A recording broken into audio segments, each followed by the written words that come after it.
Bismillahirrahmanirrahim. Assalamualaikum warahmatullahi wabarakatuh. Alhamdulillahirabbil alamin. Wassalatu wassalamu ala sayyidil anbiya'i wal mursalin wa ala alihi wa sahbihi ajma'in.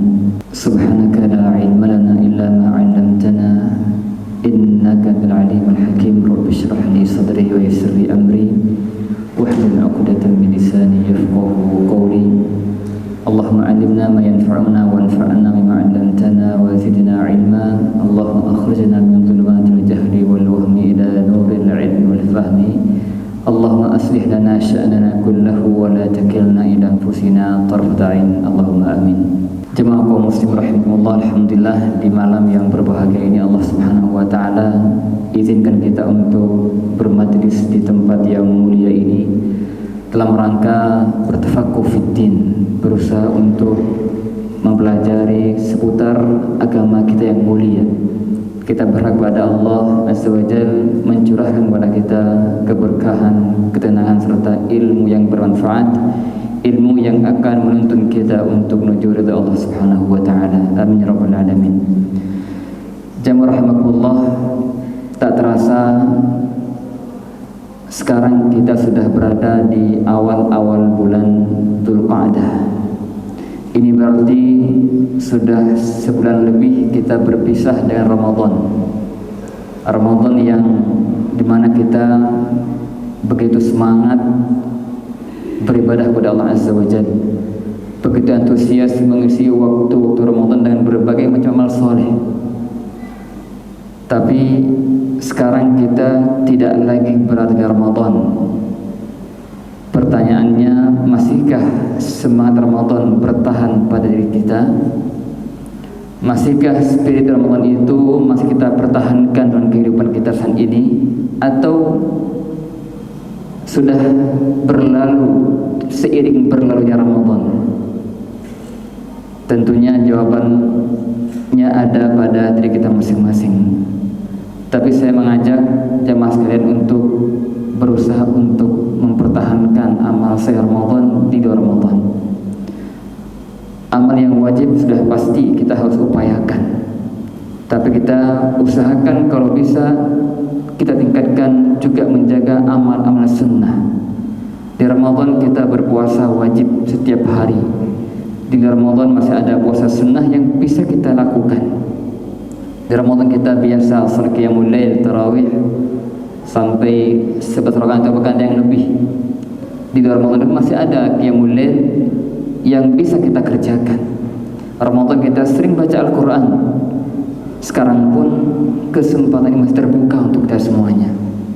Oleh karena itu, mari kita kuatkan semangat kita untuk mempertahankan spirit Ramadan di Ramadan dengan menjaga amal-amal soleh yang sudah biasa kita kerjakan di Ramadan. Ada dua faedah besar yang kita dapatkan ketika kita mampu merutinkan amal soleh, menjaga istiqomah di amal soleh. Yang pertama, bahwa Allah mencintai amal soleh yang dikerjakan secara kontinu walaupun sedikit. Nabi sallallahu alaihi wasallam bersabda, "Ahabbul a'mali ilallahi adwamuha wa in qalla." Amal yang paling Allah sukai, cintai, ini artinya akan mengandung banyaknya pahala, adalah amal yang dikerjakan secara kontinu walau sedikit. Puasa kita bisa jaga walau sebulan 3 kali. Qiyamul lail pun bisa kita lanjutkan walau semalam hanya witir 1 rakaat paling minimal. Tilawah pun demikian, bisa kita rutinkan walau 1 halaman setiap harinya. Itu jauh lebih Allah sukai daripada kita baca banyak kemudian terputus. Kita qiyamul lail banyak lantas terputus. Jadi jaga amal soleh yang secara rutin walaupun sedikit itu memiliki keutamaan yang luar biasa. Yang kedua di antara keutamaan kita rutin amal soleh adalah ketika kita tidak lagi mampu beramal soleh, atau mungkin ada uzur, biasa kita rutin qiyamul lail atau rutin tilawah Al-Quran atau rutin puasa setiap bulan 3 hari atau semisalnya atau yang lainnya. amal soleh kita rutinkan. Ketika ada uzur, takdir Allah kita sakit misalnya, nasallallahu atau ada uzur kita safar, atau mungkin kita tidak mampu lagi karena faktor usia, ingat bahwa semua amal soleh yang kita kerjakan dikala kita mampu, kita sehat, itu tetap tercatat pahalanya walau kita sudah tidak lagi mampu atau ada halangannya. Satu hari kita sakit, hari Senin, dan kita biasa puasa Senin Kamis. Senin sakit kita nggak puasa, pahala tercatat. Setiap hari kita biasa 7 juz baca Quran, ketika sakit nggak bisa baca 7 juz, tapi pahala tetap tercatat 1 juz. Biasa kita qiyamul lail, tapi ketika sakit nggak bisa, nggak mampu, Allah catat pahala tersebut. Atau safar, kita safar sehingga mungkin banyak hal amal soleh yang kita biasa kerjakan tidak mampu, tidak bisa kita kerjakan karena faktor safar, tetap tercatat amal soleh seperti yang biasa kita kerjakan. Hal ini berdasarkan sabda Nabi sallallahu alaihi wasallam, "Idza marida al-'abdu aw safar."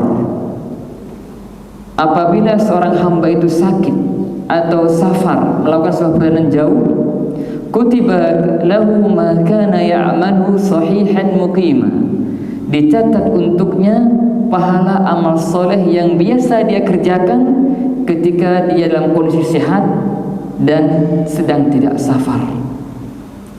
Bahkan orang tua, biasa orang tua itu semakin tua semakin lemah, banyak hal yang mungkin sudah tidak mampu dikerjakan. Tapi ingat, kalau orang tua tersebut terbiasa dengan amal soleh di masa mudanya, rutin, maka pahala tetap berlanjut tercatat walaupun dia sudah nggak mampu mengerjakan itu.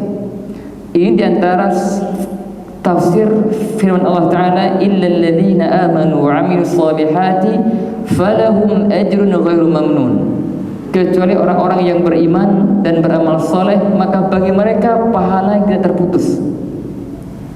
Di antara tafsirnya, orang tua yang sudah tidak mampu beribadah tapi masih tercatat pahala untuknya karena faktornya di masa mudanya terbiasa dengan amal soleh. Semoga kita semuanya bisa istiqomah menjaga amal soleh sampai akhir kita. Amin ya rabbal alamin.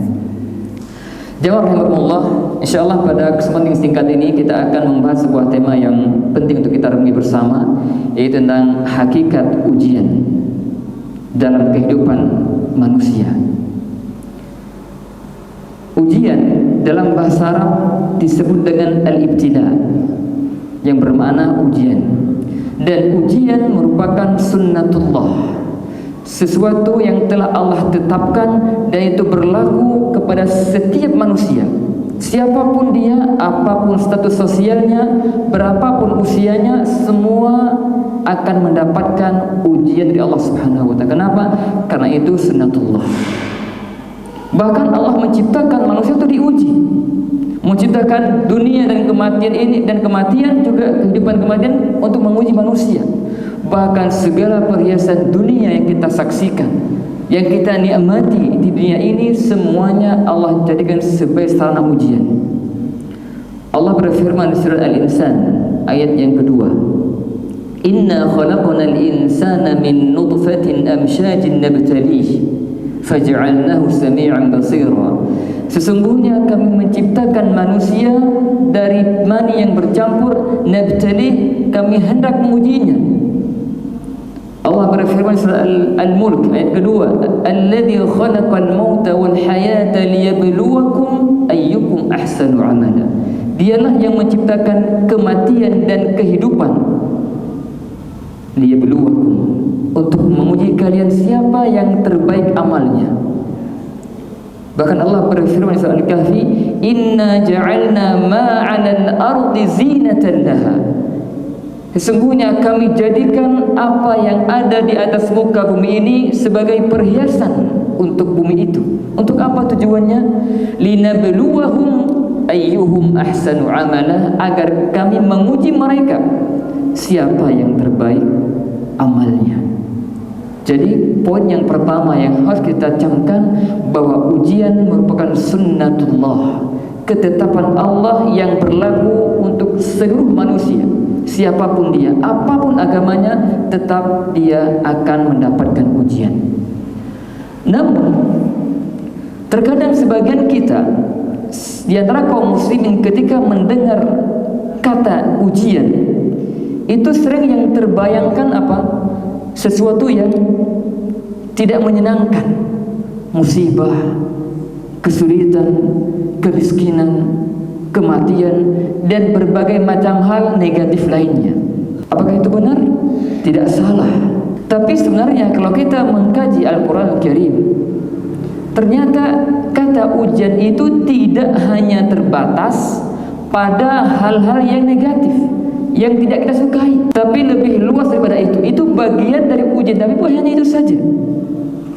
Kalau kita perhatikan Al-Quran Al-Karim menjelaskan kepada kita ada setidaknya 4 bentuk ujian yang perlu kita pahami sebagai seorang muslim yang mengarungi kehidupan yang sementara ini. Yang pertama adalah ujian dalam bentuk al-awamir wan nawahi, yaitu bentuknya perintah-perintah dan larangan-larangan. Setiap perintah yang Allah perintahkan kepada kita semua itu adalah ujian. Perintah untuk beriman, perintah untuk bertauhid, perintah salat, perintah bil walidain, perintah dan berbagai macam perintah lainnya, itu Allah jadikan sebagai ujian. Siapa yang taat, siapa yang tidak. Bahkan banyak orang, banyak manusia yang gagal dalam ujian ini. Contoh, Allah memerintahkan manusia untuk beriman kepadanya, tapi ternyata banyak dari manusia tidak beriman. Ini artinya dia gagal dalam ujian ini. Allah perintah kita bertauhid, tapi banyak orang yang tidak bertauhid, berbuat syirik, gagal ujiannya. Allah perintah kita untuk sholat 5 waktu, tapi ada dari kaum muslim yang tidak sholat, itu pun gagal ujiannya. Artinya singkatnya, setiap perintah Allah itu ujian bagi kita semuanya. Allah ingin melihat siapa yang lulus, siapa yang melaksanakannya, siapa yang mengabaikannya.